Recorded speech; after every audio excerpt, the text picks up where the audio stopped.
Good morning, everyone. Today, I want you all to imagine the first time you all felt the freedom, the independence, and the sense that you were in control of your destiny. I'm sure most of us are thinking of the first time we ever cycled on our own and feeling the cool breeze on our face. Yes, the two-wheeled bike is the first vehicle for almost all kids that they have full control over. But beneath the simple cycle lies the undercurrent for a radical social change. This reminds me of my cycling journey. As a younger sibling, I always had a hand-me-down cycle. But I clearly remember the day when I got a cycle that was completely mine. It was a purple ladybird, and when it made its way in my life, I remember the freedom, the independence that I felt with something that was all mine. This cycle became my Sarthi for all the adventures that I went through, and over years it became more than just a mode of transport. From my 9th standard to my 12th standard, I had to go to my swimming practices every day. I had to be there at 5:15, ready to jump into the pool. This meant I woke up at 4:30 a.m. to be able to cycle 10 kilometers to my swimming lessons. And then I completed my swimming lessons, which was 5 kilometers long, and then rode back 10 kilometers to my home to start my day by boarding my school bus. This extra 20 kilometers of ride every day to and from my swimming practices helped me become the best swimmer in the state for 4 consecutive years. This was just the start of my cycling journey. In 2013, I wanted to participate in a national cyclothlon that was for the very first time being organized in my city of Ahmedabad. But I didn't have a cycle that I could race on. So I asked around in my friend's circle.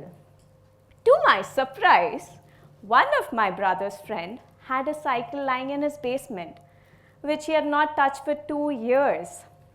He said, "Come on and have a look if this is something you'll be interested in." I went down. The cycle was in a very, very bad state. Nonetheless, I took it to the mechanic, and to my utter surprise, in just 1100 rupees, the cycle had a full makeover, new tires, new brakes, and oil change. I was finally at the race start, which was flagged off by the then Chief Minister Narendra Modi ji. And I went on to win that 50-kilometer race in less than 2 weeks and won a prize money of 1 lakh rupees. What an ROI, right? This was the big bang start to my triathlon journey. Who would have imagined that years on, I would become the India's highest ever ranked triathlete, having dominated the sport for over a decade and making Indian triathlon debut at the Commonwealth Games. This race also made me realize that cycling is not just a mode to commute, but it's a part to creating opportunities.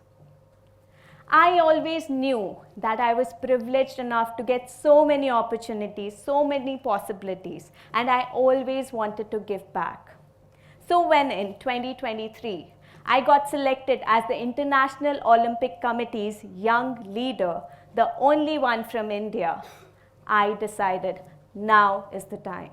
Under the guidance of the best mentors and experts across the globe, I learned about the disparity between girls and boys dropping out of high school in rural India is nearly 20%.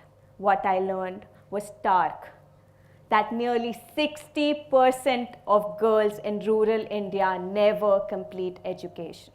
When I investigated into the reason, I found that every village has a primary school which is 1st to 8th standard, and every cluster of 5 to 7 villages have a high school which is 9th and 10th standard. So what does it mean? It means that when a girl is going to the primary school up to 8th standard, she is going within her village, which is a maximum of a kilometer walk to the school every day and back. But when she has to go to a 9th standard school, she has to travel to another village, which is as much as 5 to 10 kilometers away one way. And hence, 60% of girls drop out of the school going from 8th to 9th standard.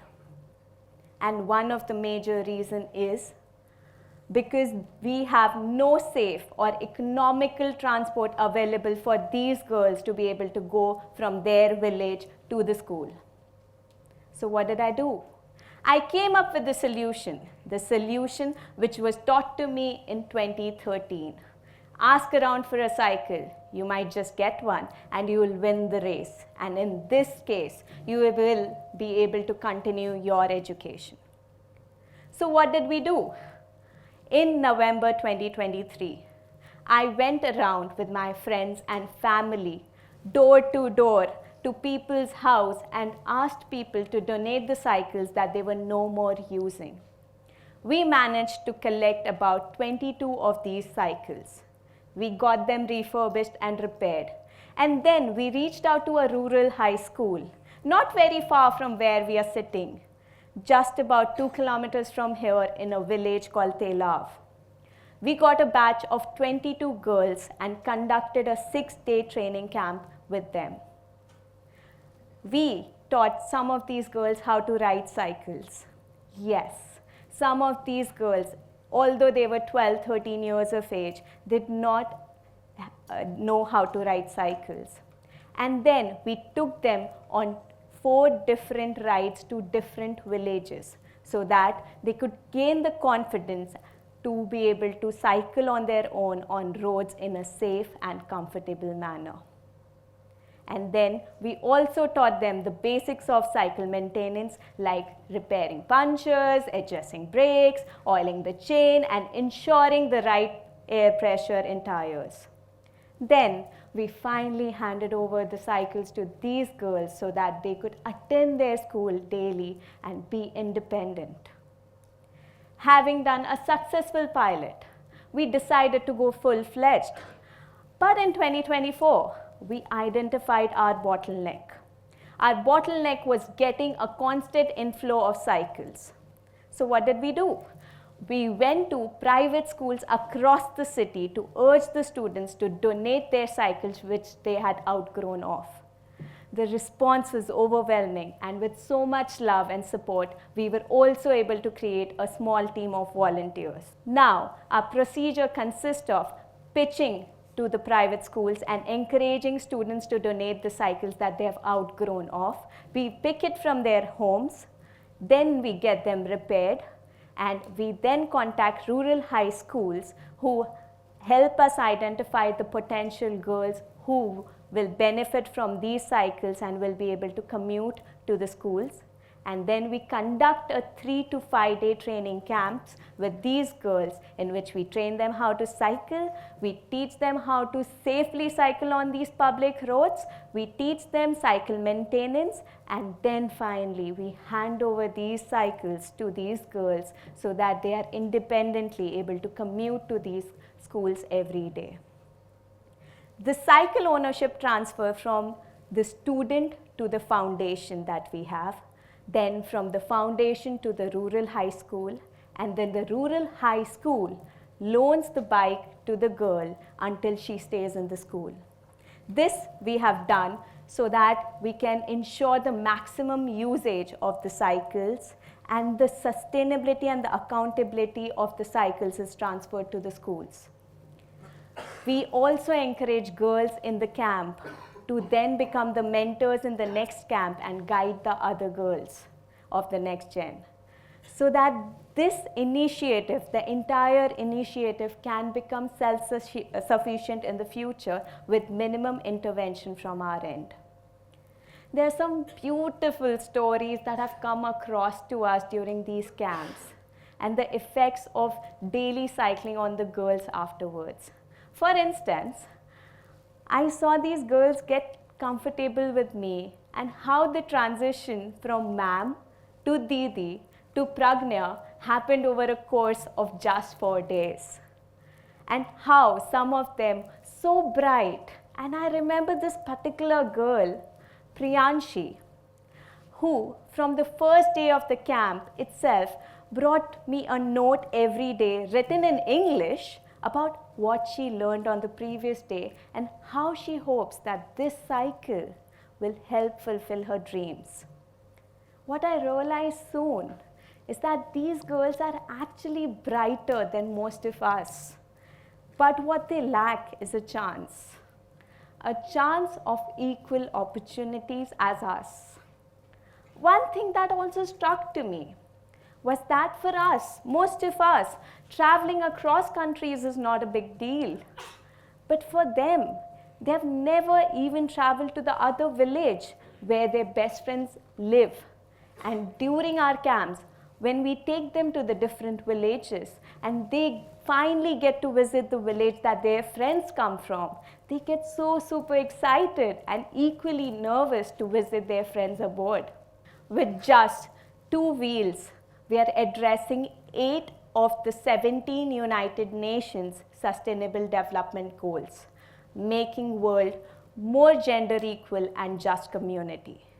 And obviously, cycle being a sustainable and climate-friendly way of transportation helps lower climate impact and make world more sustainable. By providing these cycles to these girls, we not only hope to lower the percentage of girls dropping out of schools, but also give them a hope, a chance to have an equal opportunity one day. We already have a lot of support and people partnering with us for cycle donations through their employees funding the project, and the plan this year is to empower thousands of girls around in Ahmedabad and expand it to other cities. I invite you all to please come and join us in this revolution, because sometimes all it takes to change a life is 2 wheels and a little belief. Thank you.